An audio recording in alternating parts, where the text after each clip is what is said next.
আজকে এসেছি গ্রামীণ পঞ্চায়েত ব্যাংকে চকদিঘির। এরপর যাচ্ছি রাস্তা দিয়ে নার্সারি দেখতে পেলাম, একটা নার্সারিতে ঢুকে পড়লাম। ঢুকে কিছু গাছের ছবি নিয়ে নিলাম, ভিডিও করে নিলাম।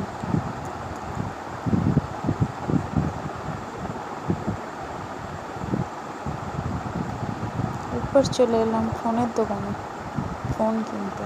আমার একটা, বর্মশার একটা ফোন, দুজনকার দুটো ফোন কিনলাম।